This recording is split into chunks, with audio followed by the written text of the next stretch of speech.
J'ai réussi à perdre 50 kilos, à guérir d'un trouble alimentaire, à quitter des relations toxiques pour créer des relations plus saines. J'ai trouvé l'amour et je vis une relation absolument incroyable depuis bientôt 4 ans. Mais ma vie pro, c'est n'importe quoi. C'est le bordel. Et j'en peux plus d'être pauvre.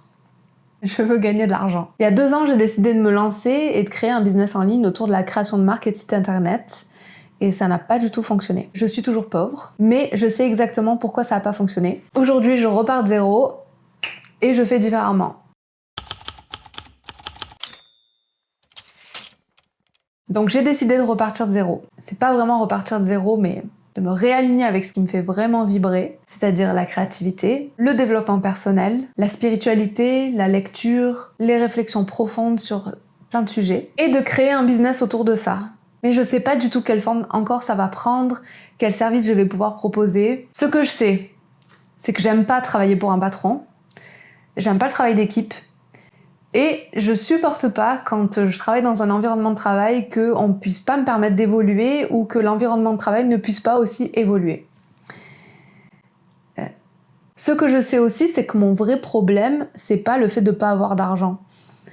C'est un problème, mais je veux dire, mon vrai problème, c'est mon rapport à l'argent. Aujourd'hui, j'ai conscience que j'ai un mindset de pauvre. J'ai une croyance limitante qui me dit il faut pas trop gagner d'argent parce que c'est comme s'il fallait pas trop en demander, qu'il fallait pas trop en avoir. Donc j'ai peur de gagner de l'argent, j'ai peur d'en dépenser ou de mal le dépenser. J'ai aussi cette croyance qui me dit que c'est pas vraiment possible de vivre de quelque chose qui me plaît vraiment. Et donc je me limite professionnellement depuis toujours en fait. D'ailleurs, tous les projets que j'ai faits jusqu'ici n'ont pas abouti, hein. Tout a échoué. Le truc, c'est que quand t'as pas beaucoup d'argent, t'es en mode survie tout le temps. Et ça te fait faire vraiment n'importe quoi. Tu dis oui à des gens qui te respectent pas, tu dis oui à des projets qui te plaisent pas vraiment avec l'espoir que ça t'amène quelque part. T'es en réaction émotionnelle au lieu d'être en capacité de prendre du recul face à des situations qui t'arrivent. T'essaies de faire comme les autres parce que tu te dis que pour les autres ça marche, du coup ça va marcher pour moi. T'es en force face à la vie au lieu d'être dans la fluidité d'un certain mouvement. Du coup tu crées plus, tu deviens exécutant en fait. Du coup il y a un sentiment permanent d'urgence. T'es dans l'urgence tout le temps en fait et ça t'empêche d'être vraiment en capacité d'écoute avec ce que tu veux vraiment. Et ça pour moi c'est le début du burn-out. Quand j'ai vu que je faisais tout ça, je me suis dit stop. Parce que moi le burn-out je connais, j'ai déjà fait. Et je me suis dit, je vais pas répéter ça en fait. On va mettre un terme là. On va pas laisser les choses prendre de l'ampleur. Donc j'ai dit stop.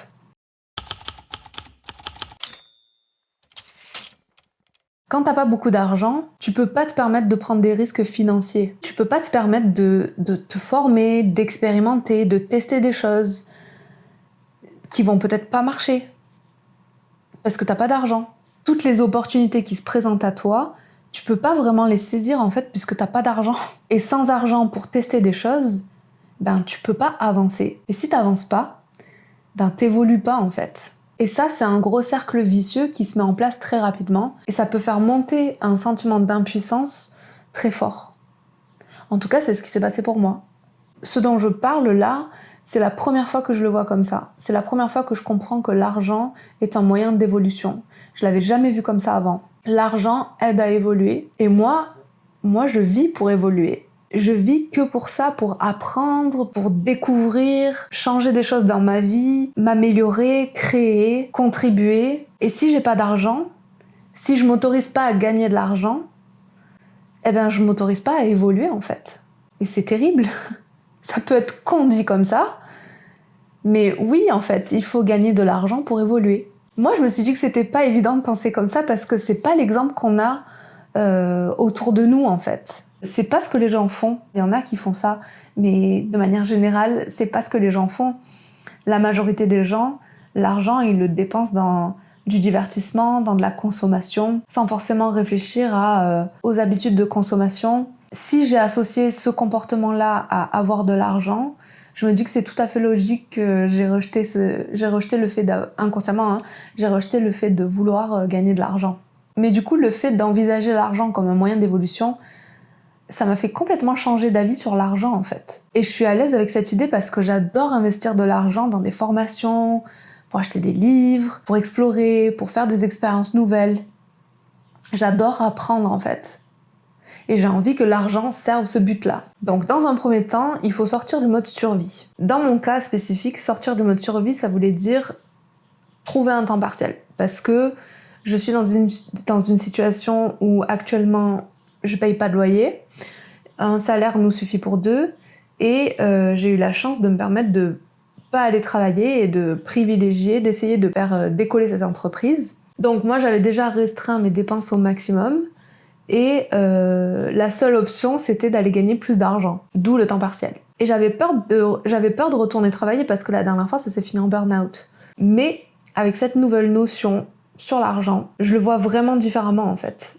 Je le prends beaucoup plus comme un jeu. Je me dis que c'est ce job, cette démarche qui va m'aider à créer la vie que j'ai envie de vivre. Et d'ailleurs, depuis que j'ai commencé à travailler, ça fait environ 1 mois maintenant, je me sens beaucoup plus détendue.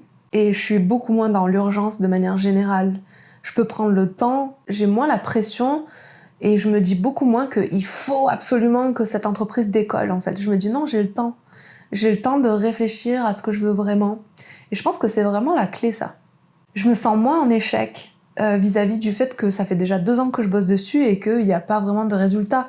Enfin, je sais pas si on peut dire qu'il n'y a pas vraiment de résultats en fait parce que c'est une évolution. Il n'y a pas vraiment d'échec. On peut dire que oui, financièrement, il n'y a pas de résultats positifs, mais il y a une évolution, en fait, il y a une métamorphose de là où j'ai commencé et là où j'en suis aujourd'hui. Donc ça, c'est plutôt très intéressant, en fait. Et donc, avec ça qui va beaucoup mieux, je peux vraiment maintenant me focaliser sur ce que j'ai envie de créer.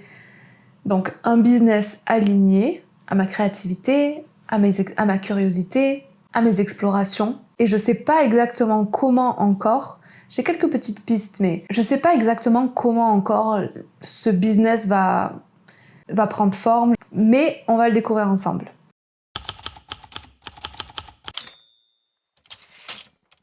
Alors, c'est quoi un business aligné ? C'est une activité qui te permet de respecter ton rythme, qui permet de t'exprimer, d'expérimenter tout ce dont tu as envie. C'est quelque chose qui évolue avec toi, qui est fluide, qui te permet de faire ce que tu aimes le plus. C'est pas un truc figé que tu vas décider maintenant pour 40 ans. Une activité alignée, pour moi, c'est quelque chose qui t'apporte énormément de plaisir, de satisfaction, et aussi le sentiment que tu contribues à quelque chose de plus grand que toi, que tu es dans le partage, que ton évolution permet l'évolution de l'autre. Créer un business aligné, c'est pas quelque chose de direct, c'est pas une autoroute, c'est pas une voie directe. L'alignement, l'expérience que j'en ai, c'est que ça se fait vraiment petit à petit. C'est d'abord une chose, puis ça se solidifie, puis après c'est une autre chose, ça se solidifie. On peut pas tout aligner d'un coup, sinon c'est le choc en fait, c'est absolument pas supportable. Beaucoup trop violent. Par exemple, aujourd'hui, le mi-temps que j'ai trouvé, c'est dans un fast-food. Et je suis en accord avec ça. Parce que je suis pas dans une vision radicale de ce que je fais. Je suis dans le mouvement de ce que je fais. Je pourrais me dire non, je participe pas à ça, parce que j'ai une conviction profonde que l'être humain n'a pas besoin de viande pour survivre, qu'on n'a pas besoin de tuer des animaux pour les manger, que le fast-food, c'est pas bon pour la santé, que c'est un plaisir des papilles rapides et que c'est pas forcément utile au corps ou nourrissant pour le corps, et que ça peut même lui être toxique. J'ai vraiment un tas de raisons qui me diraient non, va pas là. Et pourtant, c'est ce qui s'est présenté à moi et c'est ce que j'ai saisi. Parce que la restauration rapide, c'est un environnement qui m'est familier, dans lequel j'ai déjà certaines marques, certains réflexes, parce que j'ai un désir aussi d'apprendre à manager et que du coup, c'est un très beau terrain de jeu pour commencer, avec un tas de défis à relever, et parce que je sais aussi que c'est temporaire. De tout ce qui s'est présenté à moi, ça me semblait être la meilleure option. Alors du coup, je me suis alignée à cette option. Alors oui, je participe à une machine, un système, mais on participe tous à ce système. Quand tu prends l'autoroute, quand tu vas au supermarché, quand tu souscris à une assurance parce que c'est obligatoire, tu participes au système. Et je pense qu'il faut arrêter de diaboliser le système et que le système, il faut s'en servir pour le dépasser et pour passer à autre chose. Il faut pouvoir rentrer dans le système pour pouvoir en sortir. Sinon, en fait, je me positionne en tant que victime de ce système et je le subis jusqu'à la fin de ma vie. Et ça, pour moi, c'est hors de question. Aujourd'hui, je me sers de ce boulot pour atteindre mon objectif. Ça peut paraître contradictoire, mais en fait, ça me permet de beaucoup plus m'aligner avec ce que je veux parce que ça me sort du mode survie. Ça donne une impression de repartir de zéro parce que qui a envie de retourner travailler dans un fast-food ? Mais en fait, ça me permet de m'aligner beaucoup plus avec ce que je veux et d'avoir le temps pour faire ça, en fait. Parce que j'ai essayé pendant 2 ans de faire décoller un business. J'ai fait des études de design et de communication, donc naturellement, je me suis dit, je vais créer un business dans la création de sites internet et dans la création de marques. J'ai créé une page de vente, j'ai démarché des gens à froid, j'ai activé mon réseau, j'ai participé à des BNI, ça n'a rien fait. J'ai essayé de créer du contenu comme tout le monde, de partager de la valeur, de proposer mes services gratuitement pour récolter des témoignages, ça n'a rien changé. Et pendant tout ce temps, il y avait une voix à l'intérieur de moi qui me disait « mais qu'est-ce que tu fais en fait ?»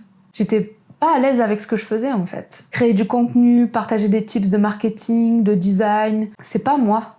Et si je suis vraiment honnête avec moi-même, ça m'intéresse pas.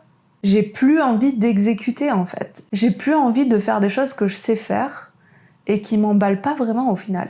Et c'est exactement pour ça que cette activité n'a jamais décollé. Se forcer à faire un truc qui est en décalage complet avec ce qu'on a vraiment envie de faire, ça peut que foirer. Et vouloir autre chose, mais être radical dans sa démarche, ça va pas marcher non plus. C'est facile d'être radical. Je pense que toute la difficulté est dans l'équilibre. Quand t'es dans l'équilibre de quelque chose, t'apprends à composer avec ce qui se passe en fait. T'apprends à composer avec ce qu'il y a autour de toi. Et il faut être ok avec le fait de pas y arriver tout de suite. Et que le chemin va nous demander de changer profondément. Et le changement, ça se fait pas dans la radicalité. Ça se fait petit à petit. Aujourd'hui, j'ai envie de créer autre chose. J'ai envie de vivre de ma curiosité, de ma créativité. Je l'ai jamais fait. Je dois apprendre à le faire. Ça va me demander de changer profondément. Alors c'est ce que j'ai décidé de faire. Et j'ai décidé de documenter tout ça. Alors pourquoi ? Principalement pour que ça m'aide à prendre mes responsabilités, pour éviter la fuite vers quelque chose d'autre qui serait beaucoup plus confortable, pour me permettre de regarder mes peurs bien en face et de comprendre de quoi elles essaient de me protéger, mais surtout pour m'autoriser enfin à vivre la vie que j'ai vraiment envie de vivre en fait.